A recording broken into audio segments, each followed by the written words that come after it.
Hi friends, Mahanadi serial next எபிசோடுக்கான review என்னன்னு பார்க்கலாம் வாங்க. சேனலை சப்ஸ்கிரைப் பண்ணிக்கோங்க, மறக்காமல் பெல் ஐக்கானையும் கிளிக் பண்ணிக்கோங்க. இந்த ராகினியும் பசுபதியும் சேர்ந்து விஜயும் காவேரியும் ஒன்று சேரக்கூடாது, அவங்க ரெண்டு பேரையும் பிரிச்சிடணும், வெண்ணிலா கழுத்தில் விஜயை தாலி கட்ட வச்சிடணும் அப்படின்னு சொல்லிட்டு பிளான் பண்ணுறாங்க. அந்த பிளான் வந்து சொதப்பிடணும், விஜயும் காவேரியும் எப்போயுமே ஒன்றா இருக்கணும் அப்படின்னு நினைக்கிறவங்க இந்த வீடியோவுக்கு லைக் பண்ணி தருவீங்க. இங்கே விஜயும் காவேரியும் ஒரு வழியாக ஃபார்ம் ஹவுஸில் ரொம்பவே ஜாலியாக என்ஜாய் பண்ணிவிட்டு அதுக்கப்புறம் எக்ஸிபிஷன் நடக்கிற இடத்துக்கு வராங்க. நம்ம விஜய் வந்து ஏற்கனவே ஒரு 2 பசங்களை வச்சு, அதாவது காவேரி அவங்க கடையை வந்து மெயின்டைன் பண்ண சொல்லியிருப்பாங்க. அவங்க எல்லாமே ஏற்பாடு பண்ணி, அதாவது சேல்ஸுமே பண்ணிக்கிட்டு இருக்காங்க. இங்கே காவேரியும் விஜயும் போயிட்டு கடையை பார்த்துட்டு வராங்க. இங்கே விஜய் இருந்துட்டு அவங்க, அதாவது அந்த கடையை பார்த்துக்க சொல்லி 2 பேர் வச்சுருந்தாங்க இல்லையா, அவங்கக்கிட்ட கேட்குறாங்க எப்படி போகுது, நிறைய அப்பளம்லாம் சேல்ஸ் ஆச்சா, எவ்வளோ வரைக்கும் ஓடி இருக்கு அப்படின்ற மாதிரி கேட்டுக்கிட்டு இருக்காங்க. நல்லா தான் போய்கிட்டு இருக்கு, நாங்கள் பார்த்துக்குறோம் அப்படின்ற மாதிரி அவங்க சொல்கிறாங்க. அதுக்கப்புறம் இங்கே நம்ம காவேரி இருந்துட்டு, இங்கே கடை போடுறதுனால பரவாயில்லைங்க, நிறைய கலெக்ஷன் வந்திருக்கு, நிறையவே காசு வந்திருக்குங்க, லாபம் பார்க்கலாம், இதுக்கப்புறம் அப்பளும் பிஸ்னஸ் வந்து டெவலப் ஆகும்னு நினைக்கிறேன், எப்படியோ அதை ஓரளவுக்கு வளர்த்து விட்டுட்டு அம்மா கிட்ட கொடுத்துடணும், அம்மா அவங்க ஏதோ ஒன்று பண்ணி டெவலப் பண்ணிக்கிட்டாங்கன்னா நர்மதாவுக்கு கொஞ்சம் பணம் சேர்த்து வைக்கணும், நகைலாம் சேர்த்து வைக்கணும், அவளை வந்து கடை சேர்த்திட்டாங்க அப்படின்னா அவங்களுக்கு கடமையே முடிஞ்சிடும், அதுக்கப்புறம் அவங்க நிம்மதியாக இருப்பாங்க. என் அம்மா 4 பொட்டை பிள்ளைங்கள பெற்று வச்சுருக்காங்க, நாங்கள் 4 பேரும் சேர்ந்து என் அம்மாவை பார்த்துக்க போகிறோம், என் அம்மாவையும் என் பாட்டியையும் அப்படின்னு சொல்கிறாங்க.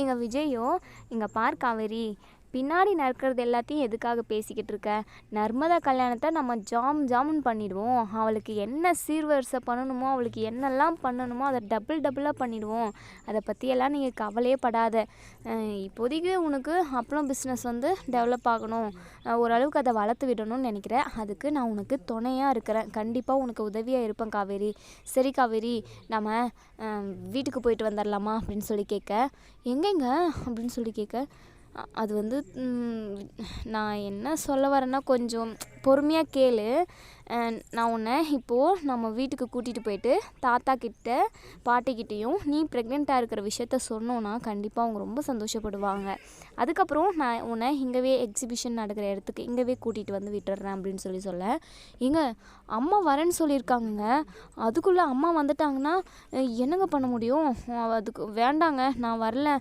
ஃபஸ்ட்டு வெண்ணிலா பிரச்சனை எல்லாமே சால்வ் ஆகட்டும், அதுக்கப்புறமா நான் அங்கே வரேன், இப்போல்லாம் எதுவும் நான் வரல, அதுக்கப்புறம் நான் அங்கே வந்து வெண்ணிலா தேவையில்லாமல் ஏதாவது கோவப்பட, ஏதாச்சும் பேச்சுவார்த்தை நடந்து சண்டை இது வந்துச்சுன்னா என்னங்க பண்ண முடியும், நீங்கள் இருக்கிற பிரச்சனையவே சமாளிங்க, அதுக்கப்புறம் வேணால் நான் வெண்ணிலா பிரச்சனையெல்லாம் முடிஞ்சதுக்கப்புறம் நான் வரேன் அப்படின்னு சொல்கிறாங்க. இங்கே பாரு காவேரி, எந்த பிரச்சனையும் நடக்காது, நான் பார்த்துக்கிறேன், நீ ப்ரெக்னெண்ட்டாக இருக்கிற விஷயத்த தாத்தா பாட்டிக்கிட்ட சொன்னால் ரொம்ப சந்தோஷப்படுவாங்க, நீயும் நானும் பிடிக்காமல் கல்யாணம் பண்ணிக்கிட்டோம், அப்போத்துலேருந்தே சொல்லுவாங்க, விஜய் நீ எப்படா குழந்தை பெற்று கொடுக்க போகிற அப்படின்னு சொல்லிட்டு, அப்போத்துலேருந்தே அவங்களுக்கு நிறையவே எக்ஸ்பெக்டேஷன் இருக்குது, அதுவும் இல்லாமல் ரொம்பவே எதிர்பார்க்குறாங்க. இங்கே பாரு காவேரி, நான் சொல்கிறத கேளு, ஒழுங்காக வந்துரு, அப்போ தான் தாத்தாவும் பாட்டியும் சந்தோஷமாக இருக்குவாங்க, நான் மட்டும் போயிட்டு தாத்தா பாட்டிக்கிட்ட இந்த விஷயத்த சொன்னேன் அப்படின்னா அவங்க கொஞ்சம் வருத்தப்படுவாங்க, நீயும் என்கிட்ட வந்து அவங்கக்கிட்ட உன் வாயாலேயே நீ ப்ரெக்னெண்ட்டாக இருக்கிற விஷயத்த சொன்னால் அவங்க ரொம்ப சந்தோஷப்படுவாங்க அப்படின்னு சொல்கிறாங்க. எங்கள் காவேரியுமே, எனக்குமே தாத்தா பாட்டியை பார்க்கணுன்னு ஆசையாக தாங்க இருக்குது, ஆனால் அம்மா வேறு இங்கே வரேன்னு சொல்லியிருக்காங்க, அதான் கொஞ்சம் யோசிக்கிறேன் அப்படின்னு சொல்ல, இங்கே பாரு காவேரி, உன் அம்மா வரத்துக்குள்ளே நான் இங்கே கூட்டிகிட்டு வந்து விட்டுறேன் அப்படின்னு சொல்கிறாங்க. அதுக்கப்புறம் நம்ம காவேரியுமே மறுக்க முடியல, சரிங்க நான் வரேன் அப்படின்னு சொல்கிறாங்க. அதுக்கப்புறம் விஜய் இருந்துட்டு எங்கள் கடை, அதாவது நம்ம காவேரியோட அப்பள கடையை பார்த்துக்கிட்டு இருக்காங்களே அவங்கக்கிட்ட சொல்லிட்டு போகிறாங்க, கடையை வந்து நல்லா பார்த்துக்கோங்க, கஸ்டமர் வந்தாங்கன்னா நல்லபடியாக பேசுங்க, நல்ல விதமாக பேசுங்க, அதுக்கு கணக்கு வழக்கு எல்லாமே கரெக்டாக இருக்கணும், இல்லை அவ்வளோதான் அப்படின்னு சொல்லிட்டு விஜய் வந்து சொல்லிவிட்டு இங்கே நம்ம காவேரியும் விஜயும் வீட்டுக்கு போகிறாங்க. இன்னொரு சைடுங்க நம்ம சாரதா புலம்பிக்கிட்டே செஞ்சுக்கிட்டு இருக்காங்க வேலை. இன்னும் சமைச்சு முடிக்கலை. தனியாக தான் நம்ம சாரதா வந்து சமைக்கணும். காவேரி இருந்திருந்தாங்கன்னா ஹெல்ப் பண்ணியிருப்பாங்க. இப்போது கங்காவுமே ப்ரெக்னெண்ட்டாக இருக்கிறதுனால அவங்களையுமே எந்த ஒரு வேலையும் செய்ய விடுறதில்ல. சமைச்சிக்கிட்டே இருக்காங்க. பாவம் காவேரி அங்கே தன்னந்தனியாக ஒத்தையில் போராடிக்கிட்டு இருப்பா. ஒருத்தியாக எப்படி தான் கடையை பார்த்துப்பாலோ. கேட்டால் நான் மட்டும் பார்த்துக்கிறேன், நீ அப்புறமா வா, கூட 2 பேர் இருக்காங்க, அவங்க பார்த்துப்பாங்க அப்படின்னு சொல்கிறா. ஆனால் அவள் எவ்வளோ கஷ்டப்படுவான்னு எனக்கு தான் தெரியும். மனசெல்லாம் அடிச்சுக்குது. இங்கே உள்ள வேலையெல்லாம் முடிச்சுட்டு நாங்கள் கடைக்கு போகணும் கங்கா அப்படின்னு சொல்லிட்டு சமைச்சிக்கிட்டே பேசிக்கிட்டு இருக்காங்க. கங்கா இருந்துட்டு, அம்மா ஏதாவது உதவி செய்யணுன்னா என்கிட்ட கேளுமா, நான் செய்கிறேன். நான் செஞ்சாலுமே என்னை யாருமே செய்ய விட மாட்டேங்கிறீங்க அப்படின்னு சொல்ல, ஏண்டி உன் வயிற்றுல குழந்த வளர்ந்துக்கிட்டு இருக்கு, அது நல்லபடியாக வளரணும்ல. இன்னும் 3 மாதத்துக்கு 4 மாதத்துக்கு நீ எந்த வேலையும் செய்யக்கூடாது, ரொம்ப கவனமாக இருக்கணும்டி. அதுக்கப்புறம் நீ எம்பிட்டு வேலைனாலும் நீ செஞ்சுக்கோ அப்படின்னு சொல்கிறாங்க. போம்மா, சும்மா நடக்கிறதுக்கு கூட குத்தம் சொல்கிறீங்க, ஃபாஸ்ட்டாக நடக்கக்கூடாதுன்னு கூட சொல்கிறீங்க, மெதுவாக நடக்கணும், வீட்டுக்குள்ளேயே அடைஞ்சின்னு இருக்கணும், கஷ்டமாக இருக்குமா அப்படின்னு சொல்கிறாங்க. இங்கே பாருடி, நாங்கள் சொல்கிறதெல்லாம் நீ செஞ்சால் மட்டும்தான் குழந்தைய நல்லபடியாக பெற்றெடுக்க முடியும், அதை மனசில் வச்சுக்கோ அப்படின்னு பேசிகிட்டே வந்து ஒரு ஜூஸ் கொண்டு வந்து கொடுக்குறாங்க. என்னம்மா அடிக்கடிக்கு 1 மணி நேரத்துக்கு ஒரு டைம் ஜூஸ் கொடுத்துக்கிட்டே இருக்கீங்க, எனக்கு வேண்டாம்மா, வெறுப்பாக இருக்குது அப்படின்னு சொல்ல, இங்கே பாருக்கங்க, குடி, நீர்ச்சத்து அதிகமாக வரணும்ல, நீ நல்லா ஜூஸ் குடி, தண்ணி நல்லா குடிக்கணும் அப்படின்னு அட்வைஸாக பண்ணிக்கிட்டு இருக்காங்க சாரதா. இன்னொரு சைடுங்க நம்ம விஜயும் நம்ம காவேரியும் வீட்டுக்கு போயிட்டாங்க.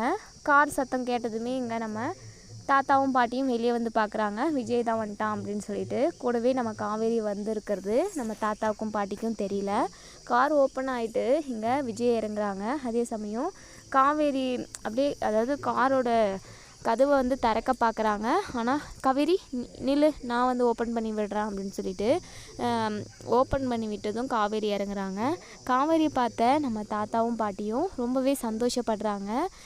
கல்யாணி அங்கே பார்த்தியா, காவேரி வந்திருக்கா, அதுவும் விஜய் கூட ஒன்று சேர்ந்து சந்தோஷமாக வந்திருக்கா, பார்க்கவே எவ்வளோ நல்லா இருக்குது, என்ன திடீர்னு காவேரி வந்திருக்கா, எத்தனை டைம் போயிட்டு கூப்பிட்டாலுமே வரமாட்டேன்னு சொல்லிக்கிட்டு இருந்தவ இப்போ வந்திருக்கா அப்படின்னு சொல்ல, எங்கள் நம்ம பாட்டியோ, என்னங்க நீங்கள் வந்திருக்கிறான்னு சொல்லிட்டு சந்தோஷப்படாமல் எதுக்காக வந்திருக்கான்னு கேள்வி கேட்குறீங்க அப்படின்னு 2 பேரும் பேசிக்கிட்டு இருக்காங்க. எங்கள் தாத்தாவும் பாட்டியும் நின்றுக்கிட்டு இருக்கிறத பார்த்த விஜய் ஓடி வந்து தாத்தா அப்படின்னு தாத்தாவை தூக்கி சுற்றுறாங்க.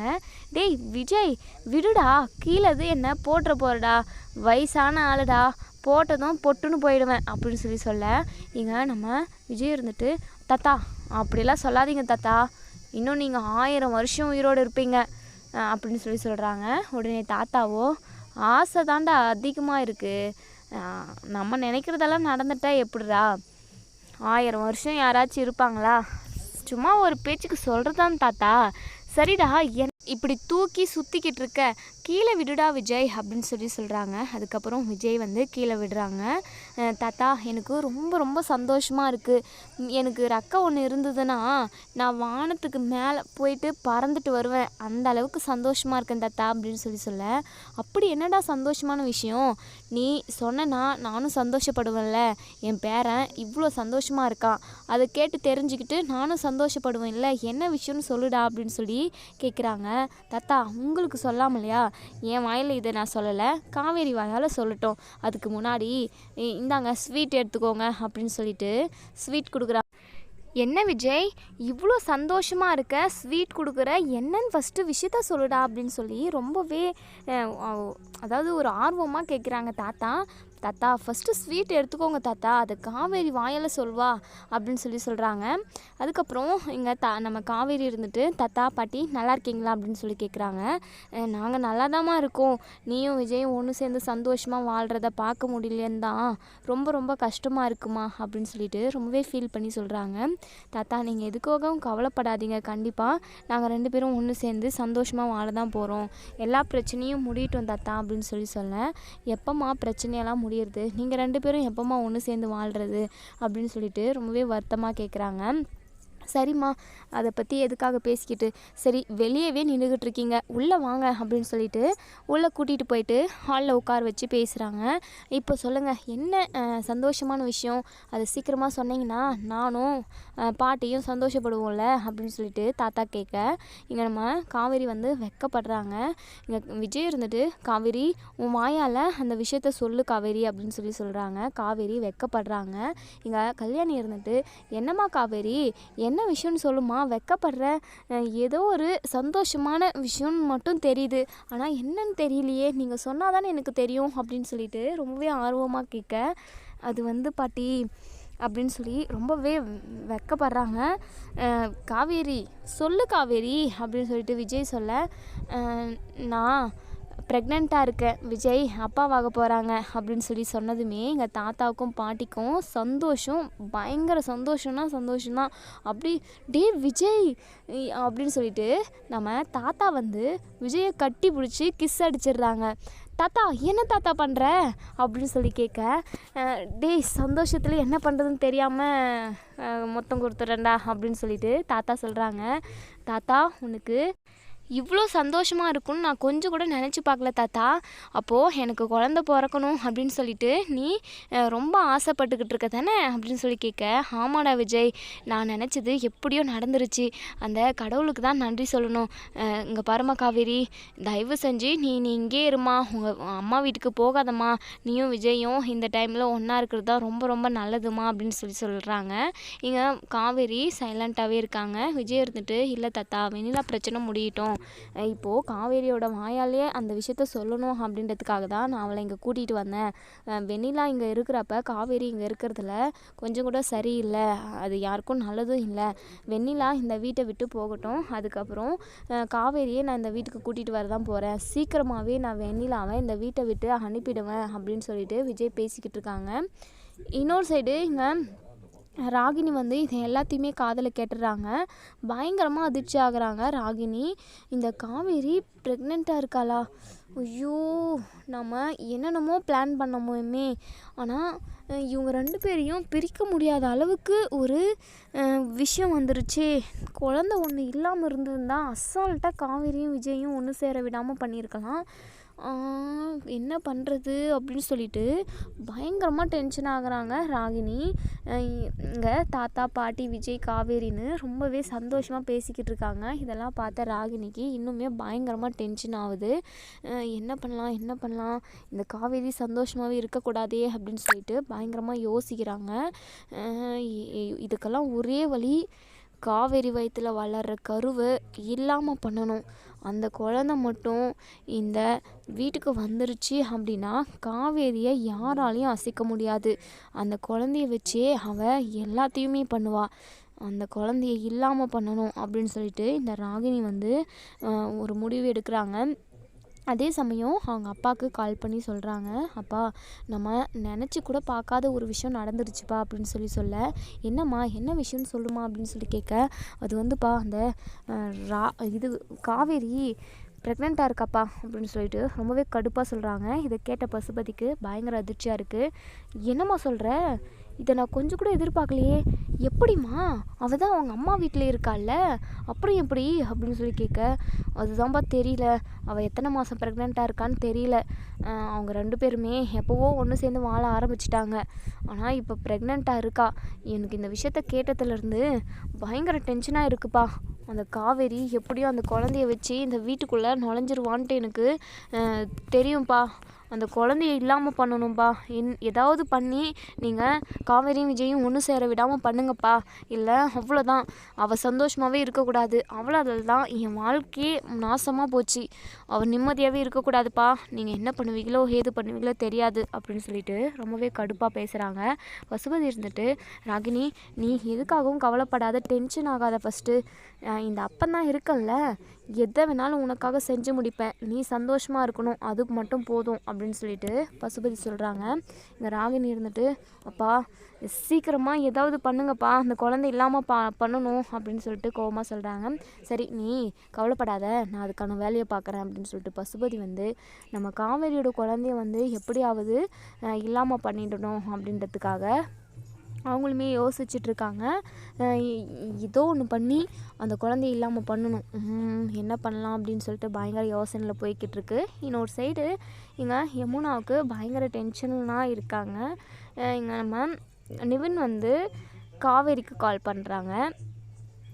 காவேரி அட்டன் பண்ணி பேசுகிறாங்க. சொல்லுங்கள் நிவின் அப்படின்னு சொல்லி கேட்க, காவேரி எப்படி இருக்க, பாப்பா எப்படி இருக்குது, செக்கப்கெல்லாம் போயிட்டு வந்தியா அப்படின்னு சொல்லி கேட்குறாங்க. இது எல்லாத்தையுமே நம்ம யமுனா வந்து கவனிச்சுக்கிட்டு தான் இருக்காங்க. என்ன பாப்பாவா, காவேரி ப்ரெக்னெண்ட்டாக இருக்காங்களா, அக்கா ப்ரெக்னெண்ட்டா, எப்படி, அதான் விஜய் மாமாவும் அக்காவும் பிரிஞ்சு தானே இருக்காங்க, அப்புறம் எப்படி காவேரி அக்கா ப்ரெக்னெண்ட்டானா அப்படின்னு சொல்லிட்டு பயங்கரமாக யோசிக்கிறாங்க. இங்கே யமுனா இவனுன்னு இருந்துட்டு கேட்டுக்கிட்டு இருக்காங்க. நம்ம காவேரியும் போயிட்டு வந்தோம் நிவன், விஜய்க்கு நான் விஷயத்த சொல்லிட்டேன், நான் ப்ரெக்னெண்ட்டாக இருக்கிற விஷயத்த அப்படின்னு சொல்லி சொல்கிறாங்க.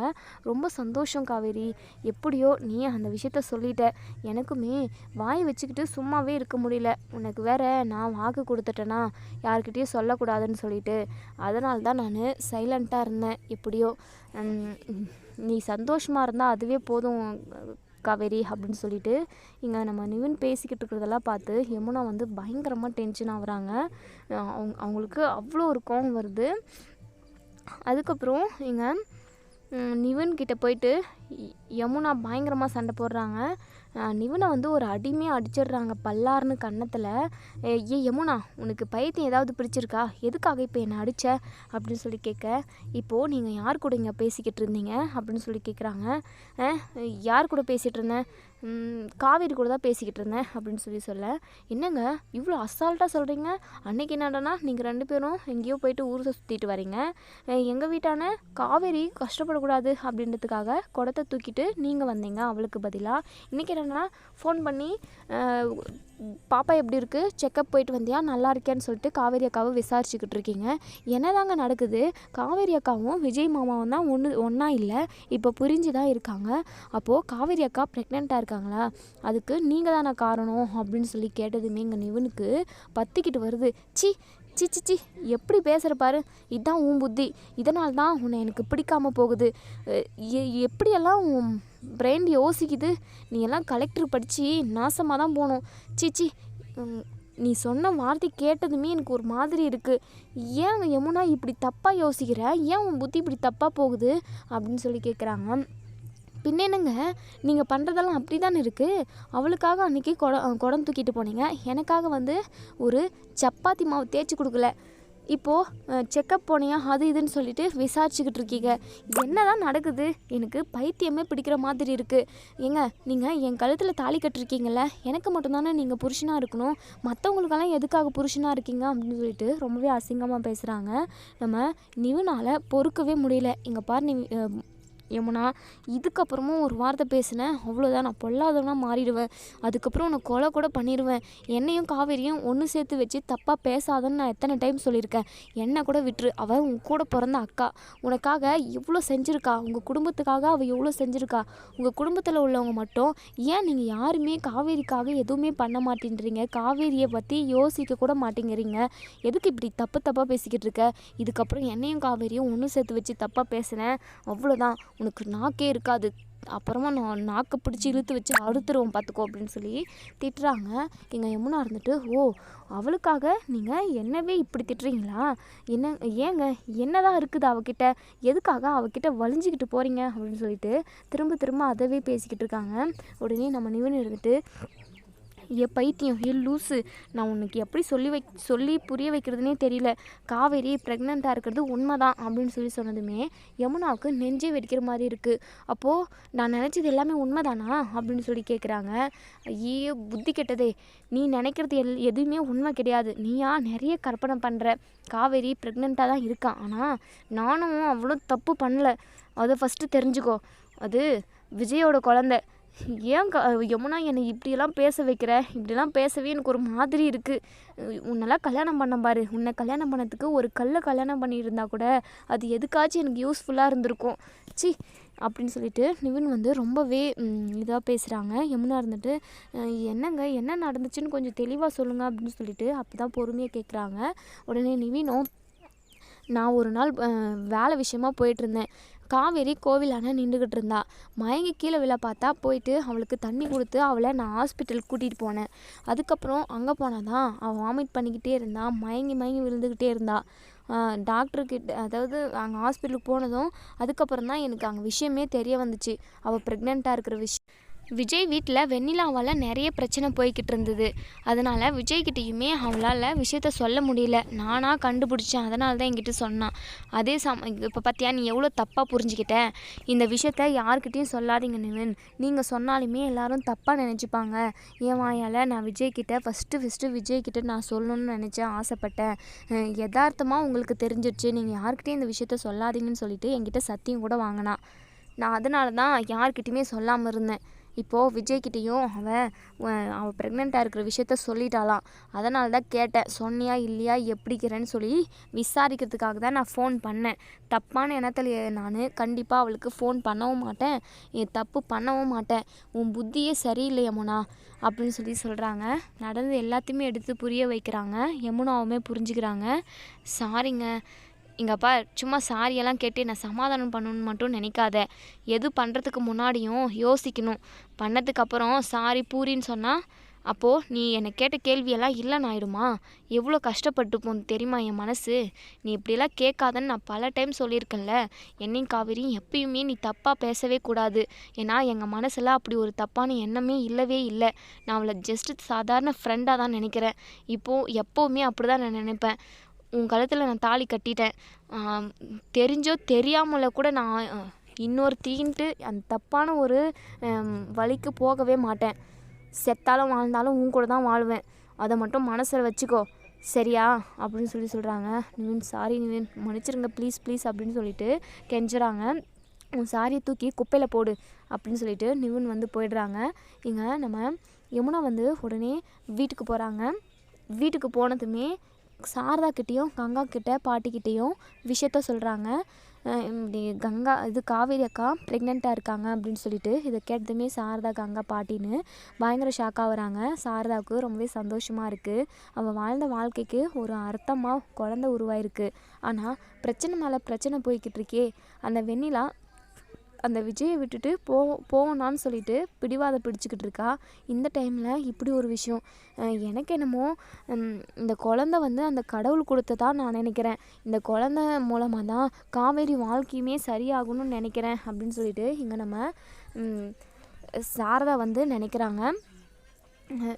ஆனால் எப்படி எந்த வழியில் இந்த பிரச்சனை தீரும்னு தெரியல. காவேரியும் விஜயும் ஒன்று சேர்ந்து சந்தோஷமாக வாழணும் அப்படின்னு சொல்லிட்டு இங்கே நம்ம சாரதாவே சொல்கிறாங்க. பாட்டி சாரதா இப்படி ஒரு வார்த்தை உன் வாயில் வந்ததே எனக்கு ரொம்ப சந்தோஷமாக இருக்குது. காவேரி வாழ்க்கையும் மாறும். பாவம் யாருக்குமே துரோகம் நினைக்காதவ எல்லாருக்கும் நல்லதை மட்டும்தான் நினைப்பா. அந்த கடவுளாக பார்த்து தான் அவளுக்கு அவள் பிரச்சனையை தீர்த்து வைக்க அந்த குழந்தைய கொடுத்துருக்கான்னு நான் நினைக்கிறேன் அப்படின்னு சொல்லிட்டு பாட்டிமாவும் சொல்கிறாங்க. இங்கே நம்ம சாரதா காவேரி தனியாக கடையில் கஷ்டப்படுவா, நான் இப்போவே கிளம்பி போகிறேன் அப்படின்னு சொல்லிட்டு சாரதா கடைக்கு அதாவது எக்ஸிபிஷன் நடக்கிற இடத்துக்கு போகிறாங்க. இன்னொரு சைடு நம்ம விஜயும் நம்ம காவேரியும் தாத்தா கிட்டலாம் பேசி முடிச்சுட்டு அவங்களுமே எக்ஸிபிஷன் நடக்கிற இடத்துக்கு வந்துடுறாங்க.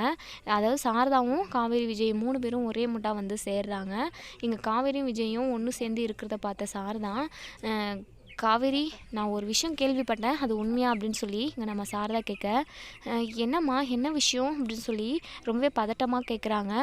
அது நீ கர்ப்பமாக இருக்கியாடி அப்படின்னு சொல்லி கேட்குறாங்க. ஆமாம்மா அப்படின்னு சொல்லி சொன்னதுமே சாரதா ரொம்பவே சந்தோஷப்படுறாங்க. சந்தோஷப்பட வேண்டிய விஷயம்டி, ஆனால் உன் வாழ்க்கையில் என்னென்னமோ நடந்துக்கிட்டு இருக்கு அப்படின்னு சொல்லிட்டு இங்கே சாரதா சொல்கிறாங்க. இங்கே விஜய் அத்தை நீங்கள் எதுக்காகவும் கவலைப்படாதீங்க அத்தை, நீங்கள் வேணால் என்னை தப்பாக புரிஞ்சுக்கிட்டு இருக்கலாம், ஆனால் என் மனசு ஃபுல்லாக காவேரி மட்டும்தான் நிறைஞ்சிருக்கா. வெண்ணிலாவை நான் எப்போவுமே தப்பான நேரத்தில் பார்த்தது கிடையாது. வெண்ணிலாவை எப்படியாவது பேசி சமாதானம் செஞ்சு அவங்க சொந்தக்காரவங்க வீட்டுக்கே அனுப்பி வச்சிருவோம் அத்தை. அதுக்கப்புறம் என் பொண்டாட்டியை கூட்டிகிட்டு போயிட்டு நான் அவளை மகாராணி மாதிரி வாழ வைப்பேன் அத்தை அப்படின்னு சொல்லிட்டு இங்கே நம்ம விஜய் சாரதா கிட்ட சொல்கிறாங்க. சாரதாவுக்கு கொஞ்சம் நிம்மதியாக தான் இருக்குது. ஆனால் வெண்ணிலா நிறைய பிரச்சனை பண்ணிக்கிட்டு இருக்கா, அவள் போவாளா அப்படின்றது தான் ஒரு பக்கம் அவங்களுக்கு கஷ்டமாக இருக்குது. அதுக்கப்புறம் விஜய் கிட்ட சொல்கிறாங்க, தம்பி, நான் பார்த்த வரைக்குமே நீங்கள் நல்லவங்களாக தான் இருந்தீங்க. ஆனால் அந்த அக்ரிமெண்ட் விஷயத்தில் தான் நீங்கள் என் கண்ணுக்கு தப்பாக பட்டதே.